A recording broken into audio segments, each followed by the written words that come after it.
So now it is time to talk about dreams. Ian Wallace is a professional dream psychologist and author.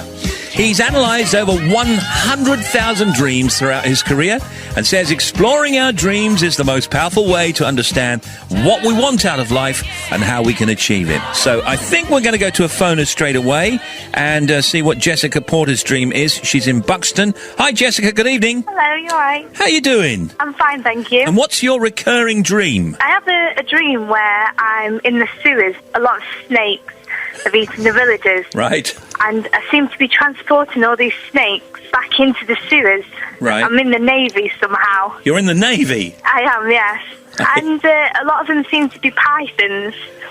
I'm usually in a grey or a green room. It's very dark. Yes. And are you afraid of them? No, I'm not afraid of snakes. So it's not a nightmare. It's just a reoccurring dream. Really, Jessica, it would be a nightmare for most. Thank you very much. Her recurring dream is she's in the sewers. The snakes have eaten all the villagers. She has to transport the snakes through sewers in India because she's in the Navy. She often dreams of snakes. Hi, Jessica. This is a fantastic dream. So dreaming about snakes is the 89th most common dream, and there's lots of negative connotations about snakes in dreams. It's actually a really good thing. Does a sewers mean anything? Yeah, we're coming to that in just a second, Okay, Steve. sure. So the snakes are about an opportunity to transform yourself in waking life, Jessica, in the same way that snakes shed their skin. Sewers symbolise a really organised and efficient way of getting rid of unsettling emotions and feelings that we no longer need, Jessica. So it's a really transformative process. Anything to do with water, like being in the Navy, is about your emotions.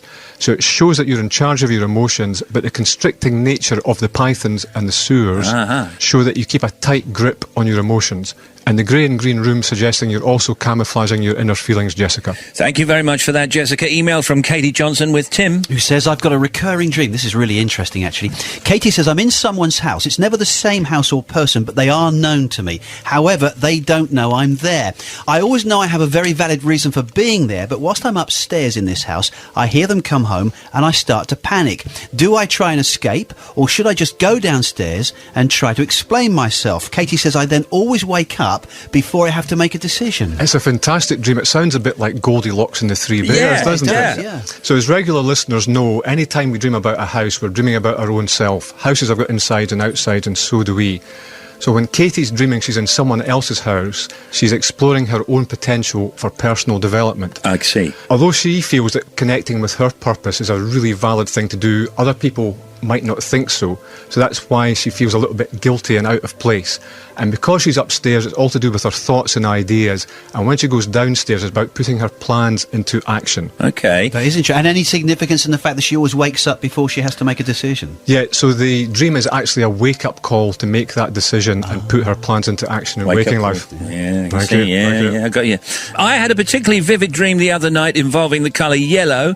This is an email from Anne Russell.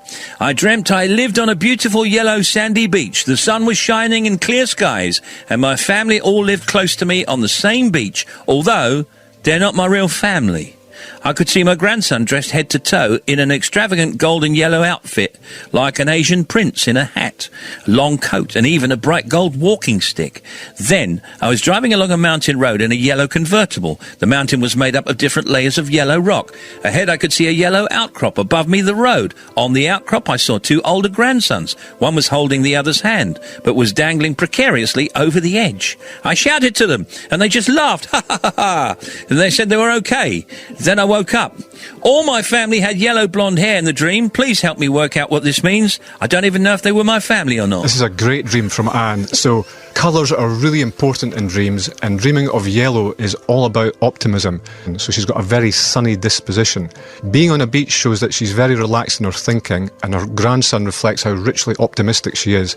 Mountains represent challenges, so driving along a mountain road shows that she can convert any apparent obstacle into an opportunity. She doesn't know any of these people, though, but how does she know that they're her family, then? She is very good at taking things that seem unfamiliar and making them seem familiar because she's so optimistic. And does that translate to something in her life? Yes, so it just shows in waking life that she's very good at dealing with obstacles, so any unfamiliar things like that. So familiar and family just come from the same Latin root. So this is a good dream, then? Yes, it's and an optimistic dream. Very optimistic and So sunny. yellow is a good colour. What's a bad colour to dream about? There are no bad dreams at all, Tim, so any colour in a dream is good. There are no bad dreams. No bad dreams. No I thought bad you were going to say there are no bad colours, but there are no bad dreams. No bad dreams. Any dream's a really healthy way of connecting with yourself.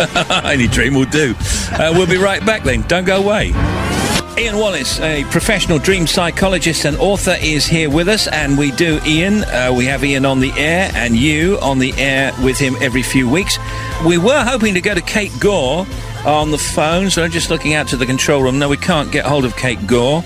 Anyway, she says she's 44 and for over 10 years she's had a recurring dream with the same theme. I lose my foot through illness or accident. Sometimes it gets severed in an accident, and sometimes it has to be amputated because of infection or because it's been crushed. The places and people change. The only constant is the loss of my foot. I've lost it in just about every situation you could think of. The dreams aren't scary and don't worry me. In them, I just seem to accept that this has happened. And this is Kate Gore saying that. Kate's dream, losing a body part, is the 67th most common dream. Is it? Yes. And if you lose a foot, feet symbolise the ability to adopt a stance and keep your feet on the ground, and also take some steps to step into action. So if when she loses a foot, she feels she doesn't have the ability to take some step that she wants to take in waking life. So when she loses her foot by it being amputated, she's feeling a bit cut off. When she has it crushed, she's got some crushing disappointment in waking life, and so on. So the action from the dream is she decides that she needs to take a step, decide what that step is, and just move on with it. It's interesting, isn't it, that dreams aren't very literal. I mean, something that happens to us during the day. I know you say always that we can include things that happen to us during the day. It's not really about what happened to us during the day. It's about the way we feel about what happened to us during the day. That's absolutely right, Steve. That's perfectly expressed. So it's how we unconsciously respond to what we experience during the day. Yeah. Email from Lisa Fordyce in Bournemouth. I often dream about spiders, either on my pillow, on the wall next to me, above me, or near me.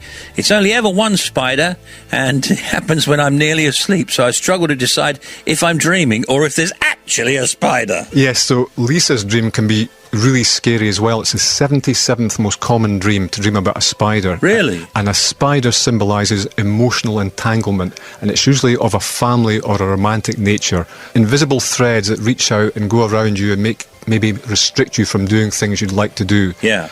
So what Lisa has to do in waking life is look at any way that she feels emotionally restricted or entangled, and just start to free yourself from some of those Being threads. caught up in a spider's web. That's absolutely right, Tim. Does that mean danger on the horizon subconsciously? Yes, or she's just maybe feeling a bit held back in life, that she has to do things for other people in her family or in a relationship that are not really serving her. Tim's going to get the email from Elaine. Yeah, Elaine Martin in Newcastle says, I have a recurring dream every couple of months about a secret room at the top of my house.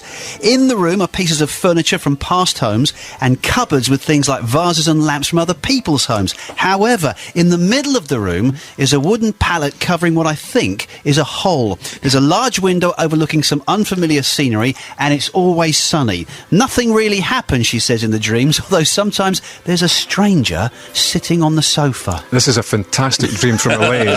It's the 9th most common dream. Ninth is Wow. finding a secret room. So as we said with Katie's dream, a house represents the self. Yes. And all the rooms in the house represent different aspects of yourself. So the kitchen's how you look after yourself and others, the bedroom's where you feel at home and most relaxed. Okay. When you dream of a secret room, it's a place where you can develop, it's your undeveloped potential, and where you can step into new possibilities in waking life. Okay. Furniture symbolises memories, and the vases and lamps symbolise ideas that Elaine is getting from other people. Windows symbolise our outlook on life, so she's got a really good perspective, she's very optimistic about it, and the stranger sitting on the sofa is her undeveloped potential, and it's taken her so far so good. Wow, that's absolutely brilliant. Ian Wallace, professional dream psychologist and author. He's analysed over 100,000 dreams, including 4 or 5 today for us, and also always points out the dream chart. Should we reveal the number one dream, or should we save that for another time? I don't know, Steve. What would you like to do? I like the way you paused there. Shall we guess what the number one subject is in dreams? Falling. No. Flying. So, no, that was 7 and 6, respectively. Okay. All right. Don't tell us. Tell us next time. They'll have to buy your book or something. Yes, you will. Oh, easy. Thank you, Ian Wallace.